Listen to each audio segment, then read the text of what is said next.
Is our NBA insider, Brian Windhorst. Brian, we got a little lull. We're in that 5-day lap sometimes between games in the NBA Finals when they shift cities. The shift is now back to Cleveland for the next 2 games. Is this series over, Brian, or does Cleveland have a chance to make it a series now that they're back on their home court? Yeah, I mean, my experience just from covering a lot of finals and just covering a lot of playoff series says that no matter what games 1 and 2 look like, even when they're as lopsided as we saw, and even as great as the Warriors have been, I mean, I'm not going to, say one thing that, is going to take that team from the pedestal that they've earned. Things change within series. Basketball games are fragile. I don't see a whole lot of cracks right now for the Cavs to exploit. The Cavs have a lot of issues they got to deal with, and I don't know if they have answers for some of them. But so often people make assumptions about series after 2 games, and then they change. And because I've seen enough of that, I'm relying more on experience to say it's not over. Not necessarily because I see all these things the Cavs could do to change the flow. Well, we saw that last year. I mean, the Cavs fell down 2 games to none. They were down 3-1, and they went on to win the series. However, #caveat asterisk, Kevin Durant wasn't on the Warriors a year ago. Durant is playing at the I was thinking about this last night. Durant and Curry, we haven't seen 2 guys play at the peak of their powers like this, I think, since Shaq and Kobe at the turn of the century. Because even when Dwayne Wade and LeBron were together, they weren't at the peak of their powers at the same time. The first year they were together, Wade was awesome, but LeBron was not. And I don't think Wade ever retained that level.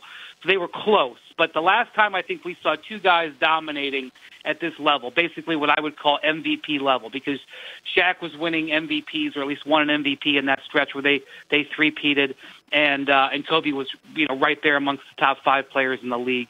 That's the last time I've seen the level at which Steph Curry and Kevin Durant are playing with side by side in those first 2 games.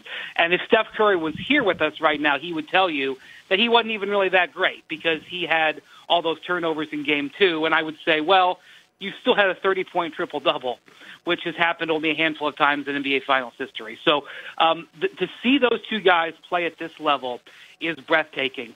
And you look at it and say, we could be in for quite a few years of this. But also, NBA basketball especially, and you sound like an alarmist and you sound like a conservative, and there's nothing I can really do about it.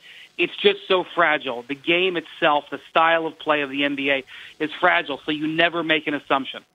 Brian, I get the feeling, and I get it from LeBron James. Every time a reporter asks him about this series, and they say, yeah, it's 2-0, it's the same, and they ask him what's different this year, and he says 2 letters, KD. KD's different. And I get the feeling LeBron recognizes that this year is going to be different than last year. What can the Cavaliers do to slow down Durant where they don't also allow Curry and Thompson to get cooking? Yeah, I don't know if there's an answer because part of it is the Cavs aren't really equipped to play what they need to do. See, for example, the Cavs are a team that is built to play fast. But the faster you play, the more you play into Golden State's hands. And it's almost a bit of a trap. And what happened in Game 2, for example, is the Cavs felt like to get to their style, they had to increase the tempo. And in fact, the first half of Game 2 was the fastest tempo the Cavs have played at all season. But you can't outfox the Warriors that way. And the way that, typically when you talk to scouts or you talk to coaches over the last couple of days like I have, they're all saying the same thing. Slow the game down. Play LeBron in the post. Make it put it in the mud. Slow the Warriors down. The problem is that's not how the Cavs are constructed.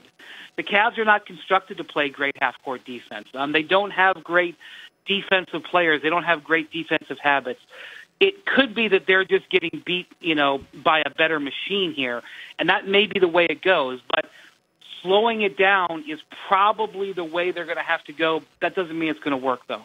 Well, one thing, Brian, that has to happen if the Cavs are going to have a chance to get back in this series by winning one of these next two games in Cleveland, they've got to have somebody else besides LeBron, Kevin Love, and Kyrie contribute. I mean, LeBron had a triple-double. Kevin Love had 27, I think, and Kyrie had 19 in Game 2, and everyone else got a participation ribbon for the Cleveland Cavaliers. They're going to have to find a Kyle Korver, a Darren Williams, a J.R. Smith. Somebody else is going to have to provide them offense besides those three guys. For sure. And that was one of the things that they did really well during the playoffs coming into this. I mean, their second unit in the first couple of rounds was devastating.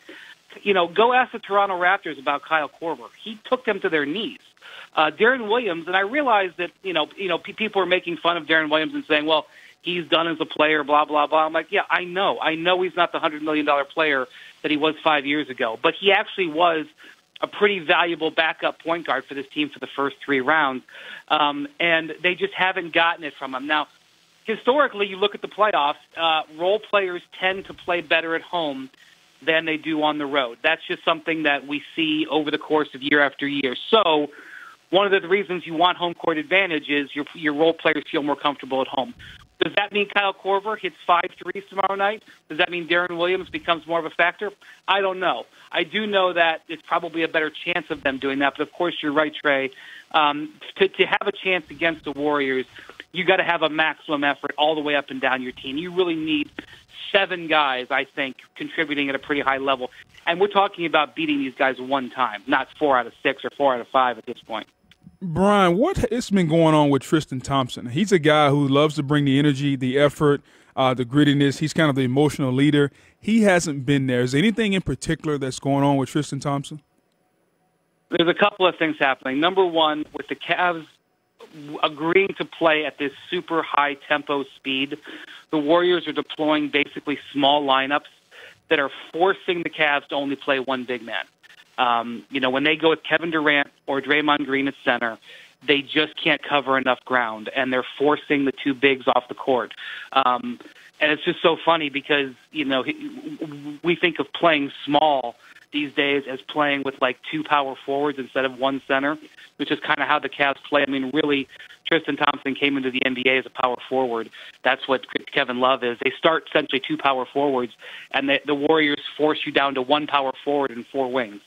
And that's part of what's going on. The second part of it is he's just not getting able to rebound like he normally does. Now, what he would say and what Tyronn Lue said is that they are treating him almost like a great scorer. When the shot goes up, they're bracketing him on offensive rebounds, putting 2 guys on him, and that's why Kevin Love's rebounds are up. But he is not getting his hands on contested rebounds. This is a guy who was always known for put 2 guys on him, put 3 guys on him. I remember in the last round against the Celtics, there was one play. He had 4 Celtics guys in the paint with him, and guess who came out with the ball? He's just not doing it. He's not getting it done. He was battling knee tendonitis at the end of the season. He said he's not hurt. I watched him after the game in the locker room the other night. He didn't get any extra treatment, so I don't know. I don't think it's that. But he's not been executing at what he's paid to do, which is to get those rebounds out of the crowd.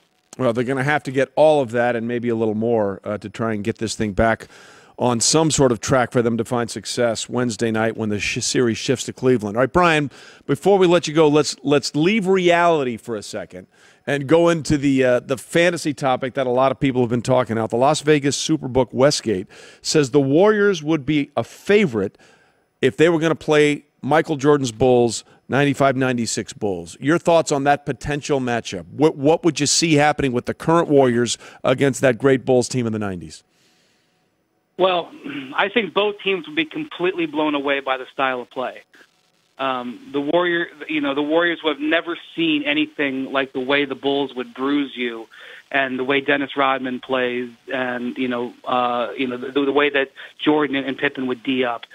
But the Bulls would have never seen anything like the 3-point shooting volume. And the concept in the 1990s of playing basically four wing players would have been so foreign that it's almost incomprehensible. It's almost like they're not playing the same sport. We can have an academic discussion on this. The style of play would be such a shock that I think both teams would stun the other. And the only thing I could probably say is it would probably be a really long series because both teams would, enact such a force of play on the other. But I think it's an incredible compliment. This is a conversation I've often had about LeBron, because when LeBron dominates his current competition so dramatically that you start putting in a historical context and bring in Jordan, it's an incredible compliment to LeBron. It's saying he's so far above everybody today that you start putting him in, like great generals in the history, Alexander the Great versus General MacArthur, blah, blah, blah. And now I would say the same thing about this Warriors team. They are playing this at such an incredible level, 14-0, going after a historical situation that we are now having this conversation because we can no longer compare them to their current peers. To me, that is the answer. And I think I wasn't doing this job back in the mid-1990s. My guess is those same conversations were happening back then with the Bulls, and to me, that's the bottom line.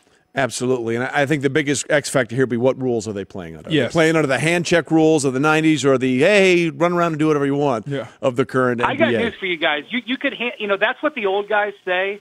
The old guys say, oh, yeah, I could, because I've talked with Scottie Pippen about this. You can't touch him. Yeah, I agree with that a little bit.